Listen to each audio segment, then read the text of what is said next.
அஸ்ஸலாமு அலைக்கும் வரஹ்மத்துல்லாஹி வபரகாத்துஹு. கண்ணியத்திற்குரிய எல்லாம் வல்ல அல்லாஹுவின் நல்லடியார்களே, நம்முடைய வாழ்வில் சிறப்பான செல்வ செழிப்பு மிகுந்த அல்லது நல்ல நாகரீகமான உயர்ந்த வாழ்வை வாழ்வதற்கு ஏராளமான விஷயங்களை நாம் தினம்தோறும் கற்றுக்கொள்ள வேண்டிய தேவை இருக்கிறது. அவ்வாறு நாம் பிறந்ததிலிருந்து மரணிக்கிற காலம் வரைக்கும் தொடர்ந்து கற்றுக்கொண்டே இருக்கிறோம். அதன் வழியாக பல்வேறு முன்னேற்றங்களை நம்முடைய வாழ்க்கையில் நாம் சந்தித்து கொண்டும் இருக்கிறோம். அவ்வாறு நாம் கற்றுக்கொள்ள வேண்டிய விஷயங்களிலேயே மிக தலையாக மிக முக்கியமாக கற்க வேண்டிய செய்தி எது என்று கேட்டால் இறைவனை பற்றிய செய்தி தான்.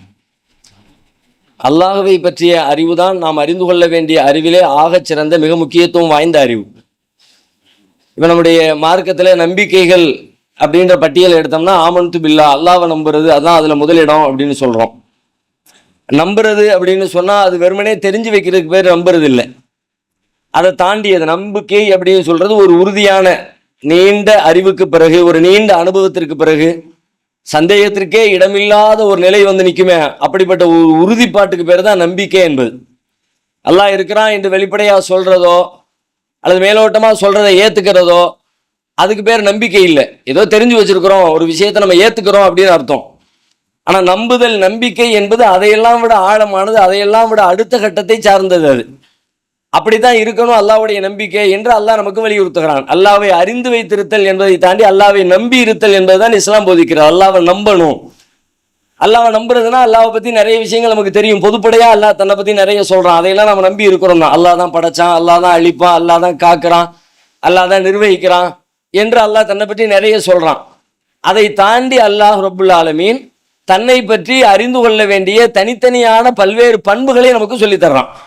அந்த பண்புகளையும் தனித்தனியாக நாம் படித்து அறிந்து உணர்ந்து அதை நம்பிக்கையாக உள்ளத்தில் மாற்றும் பொழுது அது நம்முடைய வாழ்க்கையினுடைய ஒவ்வொரு கட்டத்திலையும் அது பிரதிபலிக்கக்கூடியதாக மாறும். அது தேவைப்படும். அந்த நம்பிக்கை கரெக்டாக இருந்துச்சு அப்படின்னா நாம் துன்பங்கள்லேருந்து ரொம்ப எளிதாக வெளியில் வந்துடலாம். அல்லாஹ்வை பற்றியான அந்த நம்பிக்கை சரியாக இருந்துச்சு அப்படின்னா நம்முடைய இன்பத்தை நாம் மேம்படுத்தி கொள்ளலாம். அல்லாஹ்வை பற்றி சொல்லப்பட்ட அந்த பண்புகளை சரியாக நாம் உள்ளத்தில் நம்பணும்னு சொல்லி சொன்னால் நம்முடைய சமூக வாழ்வு சிறப்பாக இருக்கும். நம்முடைய உறவுகளோடு இருக்கிற அந்த வாழ்வு மகிழ்ச்சியானதாக இருக்கும்.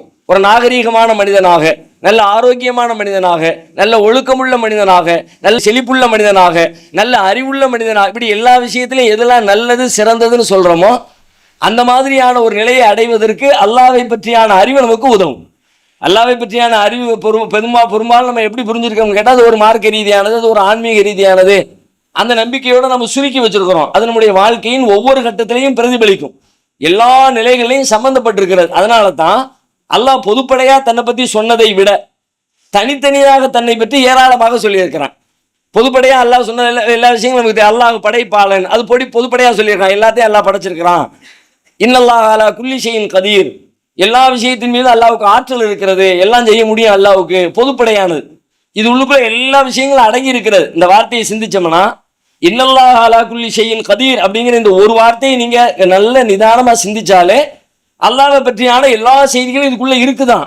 ஆனால் அல்லாஹ் அப்படி சொல்லிட்டு விடாம இதை சொன்னால் சில பேர் புரிஞ்சுக்குவாங்க, சில பேர் புரிய மாட்டாங்க என்பதற்காக புரிந்து கொள்ள வேண்டும் என்று சொல்லி தனித்தனியாக தன்னுடைய பண்புகளை ஒவ்வொன்றாக அல்லாஹ் விவரிக்கிறான். அல்லாஹ்வுடைய பண்புகள், ஏராளமான பண்புகள் நமக்கு சொல்லி தரப்பட்டிருக்கு. குர்ஆனும் சொல்கிறது, ஹதீஸ்லையும் நமக்கு சொல்லி தரப்பட்டிருக்கு. அல்லாஹ்வுடைய பண்புகளை பற்றி அல்லாஹ் அடக்கி ஆள்கிறவனாக இருக்கிறான், அல்லாஹ் கேள்வி கேட்கிறவனாக இருக்கிறான், அல்லாஹ் நிர்வாகம் செய்கிறவனாக இருக்கிறான், அல்லாஹ் கண்காணிப்பவனாக இருக்கிறான், அல்லாஹ் கருணையாளனாக இருக்கிறான். அல்லாஹ் பற்றி இப்படி நிறைய ஜப்பாராக, காபிலாக, பாசித்தாக, அலீமாக, ரஹீமாக, கஃபூராக, கஃபாராக நிறைய சொல்லப்பட்டிருக்கிறது. அதுல முக்கியமான அல்லாஹ்வுடைய பண்புகள்ல ஒரு பண்பு என்னன்னு கேட்டா அல்லாஹு ரஸாக், அல்லாஹ் உணவளிக்கிறவனாக இருக்கிறான். உணவளித்தல் அப்படின்னா வெறும் சாப்பாடு மட்டும் இல்லை. நம்முடைய வாழ்க்கையில எதுவெல்லாம் நாம் அனுபவிக்கிறோமோ அது எல்லாத்தையும் குறிக்கிற ஒரு சொல் ரஸாக் என்பது. உணவு என்பது சாப்பாடு மட்டும் இல்லை, சாப்பாட்டை தாண்டி ரிஸ்க் அளிக்கிறவன் என்று சொன்னால் நமக்கு என்னவெல்லாம் தேவையோ அது எல்லாத்தையும் அவன் தான் அளிக்கிறான் என்று நீங்கள் அல்லாஹ்வை பற்றி நம்ப வேண்டும். எனக்கு குடியிருப்பதற்கு வீடு தேவை, அல்லாஹ் எனக்கு வீடு அளிக்கிறான். நான் பிடிப்பதற்கு கரங்கள் தேவை, அல்லாஹ்வே எனக்கு கரத்தை வழங்குகிறான். நான் சிரிப்பதற்கு தேவையான காரணங்கள் தேவை, அந்த காரணங்களை அல்லாஹ்வே உருவாக்குகிறான். இப்படி அல்லாஹ்வை பற்றி எதையெல்லாம் எனக்கு தேவைப்படுதோ அந்த எல்லாவற்றையும் தர்றது யாருன்னு கேட்டா, எனக்கு ரிஸ்க் அளிப்பது யார் என்று கேட்டால் அல்லாஹ் தான். இப்படி நீங்கள் அல்லாஹ்வை நம்ப வேண்டும் என்று அல்லாஹ்வுடைய பண்புகளில் தனித்துவமான ஒரு பண்பாக ரஸாக் என்ற பண்பு நமக்கு சொல்லப்பட்டிருக்கிறது. இந்த பண்பை நாம சரியாக விளங்கி வாழ்க்கையில கடைபிடிக்க ஆரம்பிச்சோம்னா, இன்னைக்கு நம்ம இடத்துல இருக்கிற நிறைய ஒழுக்கக்கேடான செயல்பாடுகள், மார்க்கத்துக்கு முரணான பொருளீட்டல்கள், அதற்கு நாம் சொல்லுகிற பல்வேறு நியாயங்கள் எல்லாமே அடிபட்டு போய்விடும். பல நேரங்களில் நம்ம ஹராமான முறையில் சம்பாத்தியம் பண்ணுவதோ அல்லது ஹலாலான சம்பாத்தியத்திலேயே சில நம்மையும் அறியாமல் சின்ன சின்ன ஹராம்கள் கலந்து விடுகிறது. பார்த்தீங்களா, நாம செய்யற தொழில் பொதுவாக பார்த்தா ஹலாலா இருக்கும். ஆனால் அந்த தொழிலை செய்யறதுக்கு நாம சில நேரத்தில் பயன்படுத்துகிற டெக்னிக்கு, சில நேரத்தில் நாம பயன்படுத்துகிற சொற்கள், அந்த மாதிரியான வார்த்தைகள் எல்லாமே அது ஹராமானதாக மாறி போயிடும். ஒரு பொய்யை சொல்லிடுவோம், அது எவ்வளவுக்கு கிடைக்குது, எனக்கு அசலே இவ்வளவுதாங்க அப்படி சொல்லக்கூடியவராக இருப்பாரு.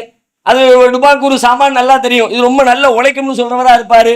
இப்படி எல்லாம் சொல்லாட்டி நம்ம சம்பாதிக்க முடியாது, பொருளீட்ட முடியாது, வேற எப்படி பண்றது, நம்ம உலகத்தில் வாழணும் தானே, சம்பாதிக்கணும் தானே, அப்படின்னா இப்படி எல்லாம் செஞ்சா தான் முடியும், எல்லாரும் அப்படித்தானே செய்யறாங்க, அதனால நானும் செய்யறேன் என்று நம்மிடத்துல இருக்கிற இது மாதிரியான சிறிதும் பெரிதுமான பல்வேறு பிழைகள் எதனால் ஏற்படுகிறது என்று கேட்டால், அல்லாஹ்தான் ரிஸ்க் அளிக்கிறான் என்கிற அல்லாஹ்வுடைய பண்பில் நமக்கு நம்பிக்கை குறைவு ஏற்பட்டதன் காரணமாகத்தான் இந்த சிக்கல் ஏற்பட்டிருக்கிறது.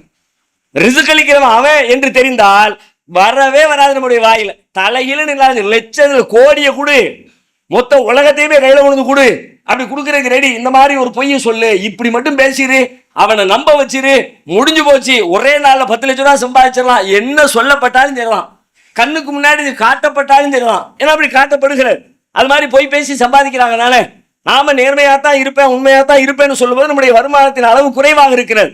பக்கத்துல ஒருத்தர் இது மாதிரி டூப்ளிகேட் சாமான ஒரிஜினல் சொல்லி விற்கிறாரு, அது ஒண்ணுமில்லாத சாமான உண்மையானதுன்னு சொல்லி விற்கிறாரு, அப்படிங்கும் பொழுது அவர் நிறைய சம்பாதிக்கிறாரு, அவருக்கு வருமானம் வருது என்று கண்ணுக்கு முன்னாடி காட்டப்பட்டாலும் நான் இப்படி பேச மாட்டேன், நான் இப்படி சம்பாதிக்க மாட்டேன். ஏன்னு கேட்டா, எனக்கு வர்ற ரிஸ்க் என்னாலோ, என் திறமையாலோ, என் அறிவாலோ, என் பொய்யாலோ, என் மெய்யாலோ என்னால் இது வரவே இல்லை.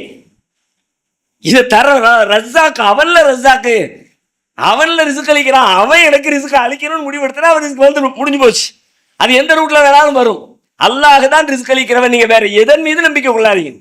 உலகம் எல்லாமே சேர்ந்து சில நேரம் நம்முடைய அறிவு சொல்லும், அறிவின்படி சிந்திச்சு பார்த்தா வாய்ப்பே இல்லைங்க, முடியவே முடியாதுங்க, இது விட்டா வேற என்ன சான்ஸ் அப்படின்னு நமக்கு தோணும்.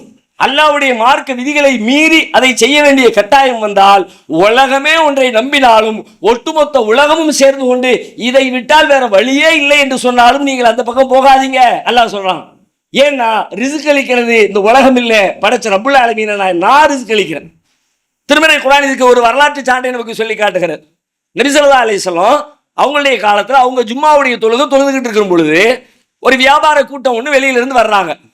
அன்றைக்கு தங்களுக்கு தேவையான உணவுப் பொருட்களை, சாமான்களை அந்த காலத்துல இந்த மாதிரி வெளியூர்ல இருந்து வியாபார கூட்டங்கள் வரும் பொழுதுதான் வாங்க முடியும், மற்ற நேரத்தில் கிடைக்காது. அந்த மாதிரி ஒரு சூழலும் கூட. வெளியில இருந்து யாரும் சாமான கொண்டு வந்து வைப்பாங்க, விற்பாங்க, காலையில இருந்து நைட்டு வரைக்கும் வியாபாரம் நடக்கும், மக்கள் வருவாங்க, சாமான் வாங்கிட்டு போயிடுவாங்க. அதுக்கு பிறகு 1 மாசம் ஆகலாம், 2 மாசம் ஆகலாம், 6 மாசம் கூட ஆகலாம். அவங்க வர்ற வரைக்கும் காத்திருக்கணும், அது வரைக்கும் அதை சேமிச்சு வச்சு அதை பயன்படுத்திக்கிட்டு இருக்கணும்.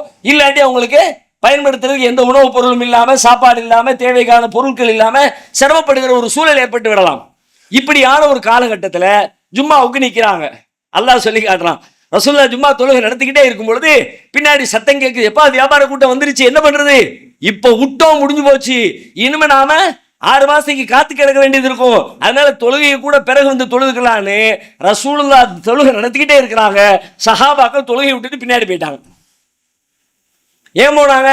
அவங்க தரப்புல ஒரு நியாயம் இருந்துச்சு. இப்போ விட்டா என்ன பண்றது, ஆல்ரெடி நாளைக்கு ஏற்கனவே 1 வாரம் 10 நாள் அந்த ஜாமா இல்லாம இருக்கிறேனே, உண்பதற்கு உணவு இல்லாம உட்கார்ந்துட்டு இருக்கனே, இந்த தருணத்தை விட்டுட்டு தொலை போறேன்னு நான் நின்றுகிட்டு இருந்தேன், என்னத்துக்கு ஆக முடியாது, அதனால தொழுகையை கூட பிறகு பார்த்துக்கலாம், நான் போயிட்டேன் என்று சொல்வதற்கான நியாயம் இருக்கிறது. அப்படிப்பட்ட ஒரு நியாயத்தின்படி அவங்க போயிட்டாங்க. இப்ப அல்லாஹ் சொல்றான், வைதார் அவு திஜாரத்தன் அவு லஹ்வனின் ஃபல்லு இலைஹா வ தரக்கூக்க காயிமா. நபி அவர்கள் ஒரு வியாபார கூட்டத்தையோ அல்லது ஒரு வீணான செயலையோ கண்டால் உம்மை அப்படியே நிற்க வைத்து விட்டு அவர்கள் சென்று விடுகிறார்கள். குல் நபியே சொல்லுங்கள், மா இந்தல்லாஹி கைரும் மினல் லஹ்வி மினத் திஜாரா வல்லாஹு கைருர் ராஸிகீன். இந்த வியாபாரத்தை விட, இந்த வீணானவற்றை விட அல்லாஹ்விடத்திலே இருப்பது சிறப்பானது.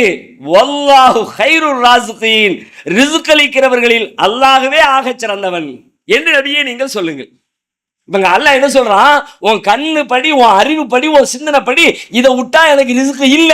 ஓகே கரெக்ட், உன் அறிவின்படி இல்ல, ஆனால் நீ அறியாத வழியில் வர வாய்ப்பு இருக்கா? இருக்கு. என்ன வாய்ப்பு? அல்லாஹ்விடம் இருந்து வர்ற வாய்ப்பு, மனிதர்களிடம் இருந்து வருகிற வாய்ப்பு உன் அறிவை கொண்டு இல்லப்பா. இன்னொரு வியாபார கூட்டம் வரணும், இதுக்கு முன்னாடி இப்படி எல்லாம் வந்தது இல்லை, இப்பதான் வந்திருக்கிறாங்க, மாசம் இன்னும் 2 மாசம் 3 மாசம் ஆகும், டெய்லி வர்றதுக்கான வாய்ப்பு இல்லை, உன் அறிவு முடிஞ்சிருச்சு. ஆனா அல்லாஹ் என்ன சொல்றான், நீ அறியாத ஒரு இடம் இருக்கிறது, நான் அளிக்கிற ரிஸ்க் அளிக்கிற இடம். வல்லாஹு கைருர் ராஸிகீன் இன்னல்லாஹு ஹுவர் ரஸ்ஸாகுல் குவத்தில் மத்தீன். அதிகாரமும் ஆற்றலும் வல்லமையும் பொருந்திய அல்லாஹ்வே ரிஸ்க் அளிக்கிறான், அதை நம்பு. இந்த நம்பிக்கையில எப்போ கோளாறு வருகிறதோ, இல்ல அங்க இருந்து இல்ல என் திறமை, என் முயற்சி, ஏன் இது வாழ்க்கையின் எல்லா கட்டங்களும் இது சிக்கலை தராது. எப்பவாவது ஒரு நெருக்கடியில் நிற்பீங்க, இதை விட்டா வேற வழி இல்லைன்னு நீங்க நினைப்பீங்க. அப்ப இந்த ஹராம செஞ்சிடலாமா, இந்த பொய்ய பேசிடலாமா, இந்த ஏமாத்துதல்ல ஈடுபட்டுலாமா அப்படின்னு உங்களுக்கு தோணும். அப்ப நீங்க நம்பணும், இந்த பொய்யின் வழியாக எனக்கு ரிஸ்க் வரல, என் ரப்பின் வழியாகத்தான் ரிஸ்க் வருது, நீ நம்பு. அப்படி நம்பினா அந்த பொய்யின் பக்கம் நம்ம போகவே மாட்டோம். நபிகளார் சொல்றாங்க, திருமறை குர்ஆன் அதை உறுதிப்படுத்துகிறது. எப்படி அப்படின்னு பார்த்தா அல்லாஹ் சொல்றான், ஒமை யத்தகில்லாஹ யஜஅல் லஹு மக்ரஜா. கடுமையான ஒரு நெருக்கடி, வேற வழியே இல்லைன்னு நீ நிக்கிற, அல்லாஹ்வை யார் அஞ்சுகிறாரோ அவருக்கு அல்லாஹ் ஒரு போக்கிடத்தை ஏற்படுத்துவான், ஒரு வழியை காட்டுவான்ல. வழியே இல்லைன்னு நீ சொல்லுவ, அல்லாஹ் எதுக்கு வழி காட்டுறேன்னு சொல்லலாம்? சாதாரணமா அல்லாஹ் வழி காட்டுவான்னு எல்லாருக்கும் தெரியுமே. இங்க அல்லாஹ் எப்படி சொல்றான், அல்லாஹ்வை யார் அஞ்சுகிறாரோ யஜஅல் லஹு மக்ரஜா, அவருக்கு அல்லாஹ் ஒரு வழியை காட்டுவான். வயர்சுகுஹு மின் ஹைஸு லா யஹ்தஸிப், அவன் அறியாத விதத்திலே அவனுக்கு உணவளிப்பான். ஒமைய தவக்கல் அலல்லாஹி ஃபஹுவ ஹஸ்பு, யார் அல்லாஹ்வை தவக்கல் வைக்கிறாரோ அவருக்கு அல்லாஹ்வே போதுமானது. அல்லாஹ்வை விட போதுமா, உலகம் ஃபுல்லா சேர்ந்தா கூட நமக்கு போதுமானதா மாறுமா? அல்லாஹ் உறுதி கொடுக்குறான், நீ அல்லாஹ்வை தவக்கல் வை, அவன் சாப்டர் க்ளோஸ் பண்ணுவான், அவன் தேவையை பூர்த்தி பண்ணுவான். அவன் ரப்புல் ஆலமீன், அவன் ரிஸ்க் அளிக்கிறான், அதை நீ நம்பு. அதை ஏன் பண்ணி நம்ப மாட்டேன்? அதுல நமக்கு பல நேரங்களில் தொய்வு ஏற்படுகிறது, பலகீனம் ஏற்படுகிறது. உலகத்தின் மனிதர்களோடு பழகி உலகின் சிந்தனைகளோடு உழன்று உலகம் என்ன சொல்லி தந்ததோ அதுவே இறுதி உண்மை என்று நம்புகிறோம். இதை தவிர வழியே இல்லை என்று உலகம் சொன்னால் அது உண்மை, வழி இல்லை என்று நினைக்கிறோம். அல்லாஹ் சொல்லுகிறான், உலகம் வழியே இல்லை என்று சொல்கிற இடத்திலே நான் உனக்கு வழியை ஏற்படுத்தி தருவேன்.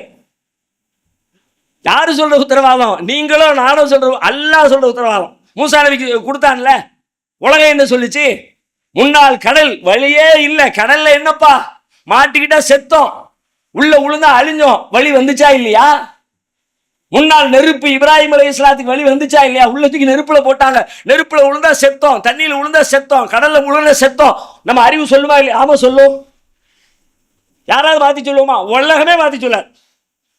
அறிவாளியும் மாற்றி சொல்ல மாட்டான், முட்டாளும் மாற்றி சொல்ல மாட்டான், பைத்தியக்காரன் மாற்றி சொல்ல மாட்டான். உலகத்தில் எல்லாருக்கும் இயல்பாக நம்புகிற ஒரு ஆழ்ந்த நம்பிக்கை, நெருப்பில் விழுந்தால் காலி. உலகம் அப்படிதான் சொல்லும். ஆனா அல்லாஹ் சொல்றான், அங்க அந்த இடத்துலையும் காலியாகாம உன்னை அல்லாஹ் காப்பாத்துவான். அல்லாஹ் மேல நீ நம்பிக்கை வை. நபிகளார் ஒரு செய்தி சொல்கிறாங்க, லவ் அன்னக்கும் தவக்கலுன அலல்லாஹி ஹக்க தவக்குலிஹி, அல்லாஹ்வை நம்ப வேண்டிய விதத்திலே நீங்கள் அல்லாஹ்வின் மீது நம்பிக்கை வைத்தால் ஒரு பறவைக்கு உணவளிப்பதை போல அல்லாஹ் உங்களுக்கு உணவளிப்பான். அந்த நம்பிக்கை வரமாட்டேங்குது. ஆனால் தனிமையில் அமர்ந்து இந்த வசனங்களை சிந்தித்து அதை உள்வாங்கினால் கண்டிப்பாக வரும். அல்லாஹ் சும்மா கதை சொல்லல, வெறும் தியரி இல்லை, இது நிஜம், இது பிராக்டிக்கல், இது உண்மை, இது சத்தியம். நம்ம இடத்துல அது ஊசலாட்டம் இருக்குதா, பலவீனம் இருக்குதுன்னு அர்த்தம். அதை மேலும் பலப்படுத்துவதற்கு தனிமையா உட்கார்ந்து திருக்குறானை புரட்டுங்க, அல்லாஹ் நமக்கு பாடம் நடத்துவான், வழிகாட்டுவான். அல்லாஹ் எனக்கு நீ இதை உறுதிப்பாட்டை தான் அல்லாஹ்ட்ட கேளுங்க. பல நேரங்களில் பலவீனத்தினால், இயலாமையினால், அறியாமையினால், அறிவு குறைபாட்டினால் நாம் பிழைகளை செய்கிறோம், இறைவனை விட்டு விலகுகிறோம். அந்த மாதிரி தருணத்தில் அல்லாஹ் என் கல்வி இப்படி இருக்குது, இறுகி போய் நிக்குது, தப்பு செய்யக்கூடாதுன்னு நினைக்கிறேன், பிழைகளை மாற்றக்கூடாதுன்னு நினைக்கிறேன், ஆனாலும் என்னமோ தெரியல சைத்தான் என்ன அந்த பக்கம் இழுத்துக்கிட்டு போலாம், என்ன நீ காப்பாத்துன்னு சொல்லி அல்லாஹ்வுடைய வேதத்தை புரட்டுங்க. அல்லாஹ் உங்களுக்கு அந்த வேத வரிகளின் வழியாக உங்கள் உள்ளத்தை உறுதிப்படுத்துவான். அல்லாஹ் அடுக்கடுக்கா கேள்வி கேட்பான். அந்த ரிஸ்க் சம்பந்தமா அவர் ஐத்துமா தஹர்சுன், இந்த சாப்பாடு உணவு எல்லாமே எப்படி கிடைக்குதுன்னு நினைக்கிற, நீ பண்ற விவசாயத்தில் நினைக்கிறியா? அல்லாஹ் கேட்கலாம். அவர் ஐத்துமா தஹர்சுன், நீங்கள் பயிரிடுகிறீர்களே அந்த பயிரை சிந்தித்தீர்களா? அன்தும் தஸ்ரஊனஹு அம் நஹ்னு ஸாரிஊன், நீங்கள் முளைக்க செய்தீர்களா நாம் முளைக்க செய்தோமா? லவ் நஷாஉ ஜஅல்நாஹு ஹுதாமன், நாம் நாடி இருந்தால் அதை கூலமாக்கி இருப்போம். அஃபரைதுமுல் மா அல்லதி தஷ்ரபுன், குடிக்கிற நீரை சிந்தித்தீர்களா? நீங்கள் குடிக்கின்ற நீரை அன்தும் அன்சல்துமூஹு மினல் முஸ்னி அம் நஹ்னுல் முன்சிலுன், மேகத்திலிருந்து நீங்கள் இறக்கினீர்களா அதை நாம் இறக்குகிறோமா? யார செய்யறா? இதனால வந்துச்சு அதனால வந்துச்சு நீ 1000 காரணம் சொல்லு, எல்லாத்தையும் தாண்டி அல்லாஹ்வாகிய என்னால் வந்தது, நானே உனக்கு ரிசுக்கை தருகிறேன், ரிசுக்கிற்கான வாசல்களை திறந்து வைத்திருக்கிறேன். எங்கெல்லாம் எந்த இடத்திலெல்லாம் இந்த உணர்விலிருந்து வெளிப்பட்டு இல்ல நான் தான், என் திறமை தான், என் உழைப்பு தான், என் திட்டமிடலாம், என் முயற்சி தான் என்று எங்கே நம்முடைய உள்ளம் சிந்தனை மாறுகிறதோ அங்க அல்லாஹ் பெரிய அறிவு கொடுப்பான். காரூனுடைய வரலாறு பெரிய உதாரணம். அவன் என்ன சொன்னான்? இன்னமா ஊத்தி துஹு அலா இல்மின் இந்தி, ஏன் அறிவால நான் திரட்டினேன்னா எல்லாத்தையும் முடிச்சுட்டான் அல்லாஹ். எனவே அல்லாஹ் ரஸாக், உணவளிக்கிறவன் என்கிற பண்பை நிதானமாக நின்று சிந்தித்து நம் உள்ளத்திலே இருத்திக் கொள்வதன் வழியாக நம் வாழ்வில் நாம் செய்கிற பொருளீட்டலில் நாம் செய்கிற பல்வேறு பிழைகளில் இருந்து நம்மை பாதுகாத்துக் கொள்ள முடியும். அல்லாஹ் ரப்புல் ஆலமீன் அப்படிப்பட்ட வாய்ப்பினை நம் அனைவருக்கும் தந்தருள்வானாக.